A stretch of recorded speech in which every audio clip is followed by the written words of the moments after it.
And the description of this is going to be ID of the product to be deleted. And hopefully ID of the existing product. the existing product. Yep. Okay. So let's see if it got. Okay, yeah, it did get yeah, so as you can see, it got updated. So now we have to, if we want to try it out, we have to send the ID of the product. So we can, for that, we can do it from here. Exactly. We run the get all the products ID. So we can see the ID is number 1 on the top of the hello. Yep, this is the ID. So as you can see, we have 3 products. So let's say like we want to delete the Mercedes. So we can just copy the ID and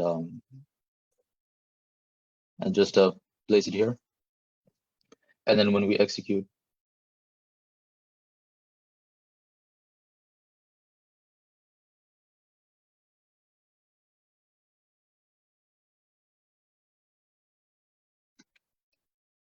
Should be request timeout because it's taking longer time. Yep. Why it is taking longer time? Something might be wrong. Did you do anything with the database? Or do we have to do anything with the database? Just no, the database is working because we created products here. So, or maybe should it be a string? Let's try it out. You have to refresh the browser. Okay, yeah. Oh, okay. So instead of the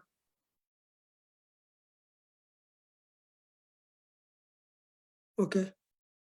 Oh. Okay, yes. So okay, that's fine, right? ID can ID. Okay, so it's a bad request. Okay. So not found. Yep, it's not found. Or let's try this. Let's try it again. Product not found. I think maybe was it deleted? Okay, it actually did get deleted, but you got the fake message. Yep. So let's see. Let's try to fix it really quickly. Yep. So now go to the controller. Okay, so we got the ID. And so that's the product ID, and then we're checking if the product exists or not. And then if the product does not exist, okay, we should basically, oh, okay, because we're not sending a message as a response. That's why we didn't see a message. We did not define any message after the action. Yep. So that's why we were confused. So the action happened, but nobody knows. So messaging is important. Product deleted successfully.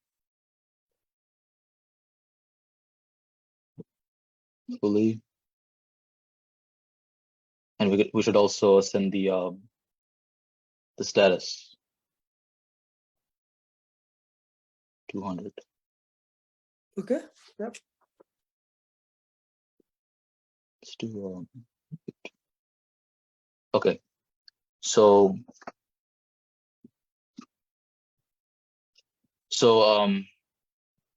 let's refresh. So let's try it out. So so let's try to delete the iPhone. Mm-hmm.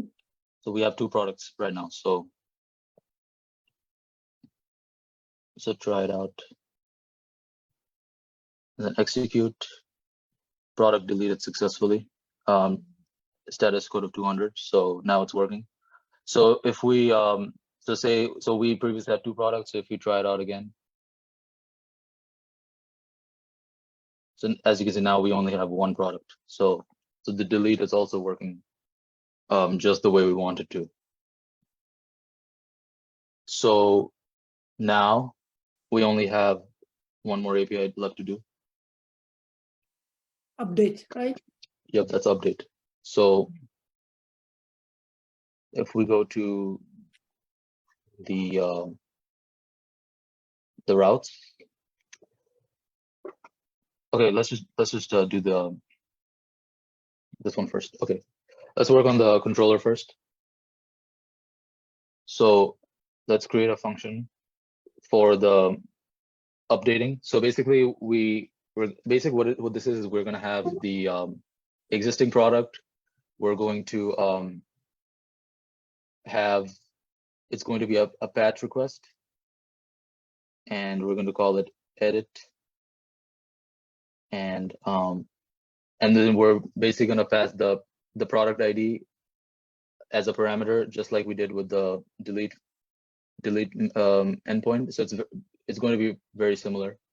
So and we're going to call it edit product. So it's going to be the function that we're going to use for this. So we're going to import it here after we create it. Okay. So let's do exports dot edit product. Just define the function. So since an ID is getting passed in the parameter, just like in the delete function, we're going to extract the ID. So for that, we're going to do the request.params.product ID. Now we're going to try catch. So again, so the product that we're trying to delete, we have to make sure that the product exists. So we're going to check.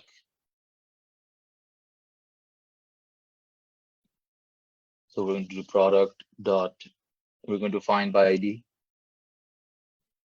And so we're going to do product ID. And so this is going to be, the response is going to be stored in this variable. So now we're going to check if the product exists or not. So if the product does not exist, we're going to return the status. We'll do 404. And the message we're going to send is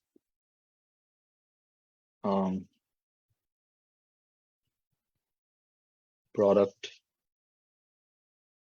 not found. So so one more thing we can do is basically in this. So Pratik, go ahead. Pratik, you raise your hand. You can unmute her. Pratik, you wanted to say something? Go ahead. No, I mistakenly clicked on the. Okay, got it. So go ahead. Ayman, go ahead.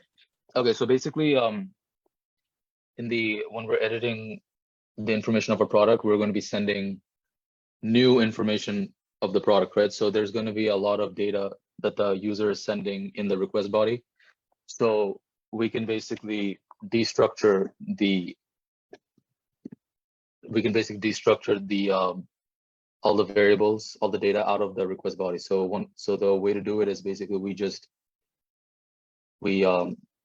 take rec.body and we basically separate out all the information. So we might have name of the product, the image of the product, description, the price, the category, the brand, and the stock quantity. So this might seem familiar to you because this is what we defined in our schema. Yep. So this is basically the properties of the Product. of the product. Yes.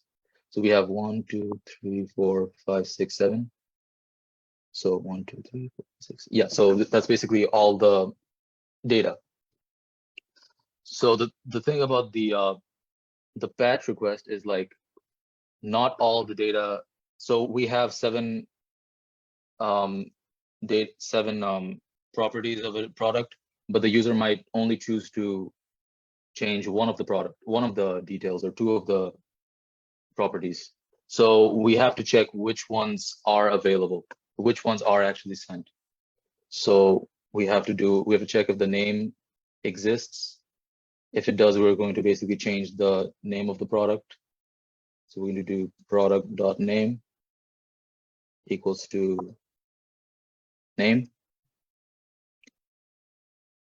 And then we're going to check if the image exists or not. If the image exists, this is basically the new image, and this is also the new product. So we're going to do const. So we have to upload the new image to the cloudinary again. So the way to do it is we can just copy this. Just copy these two lines. Okay.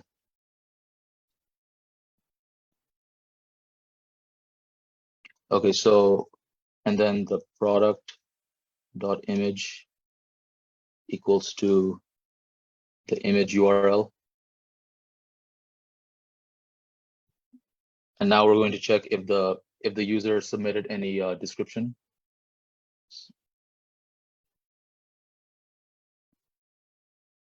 If the description, then we're going to do product dot description equals to description. So basically, we're gonna have to do that for all of the fields. Got it. Okay.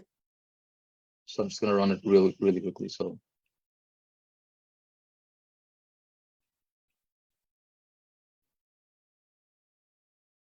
and then we got to do the one for category.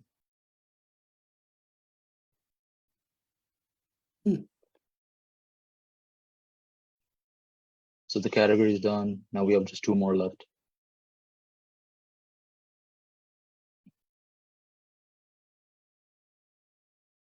Now we just have one more.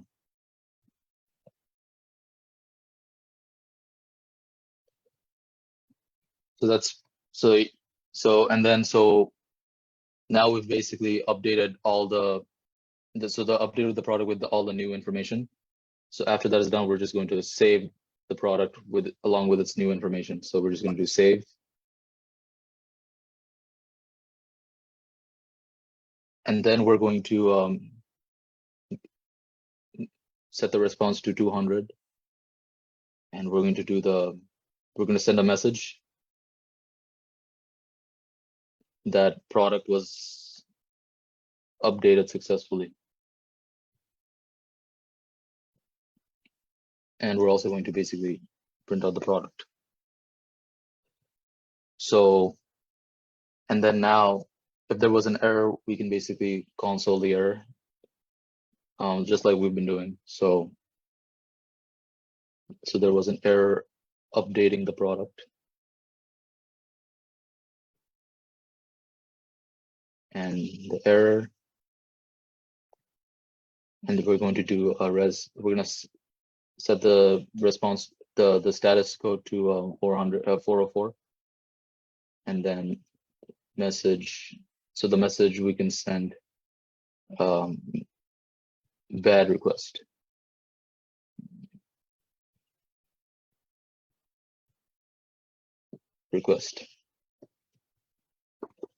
So that's pretty much for the update, the editing product. And then now let's see if our, okay, now we have to update the routes. Okay, so it's already there. So now we have to do the same thing. We have to update the Swagger as well now. So let's do that. So we can go to the config file. We can basically just copy, like we can just copy the create product because it's going to be similar.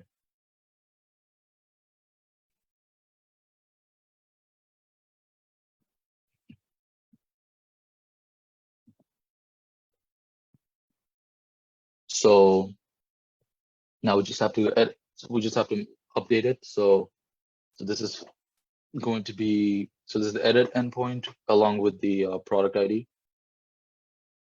Product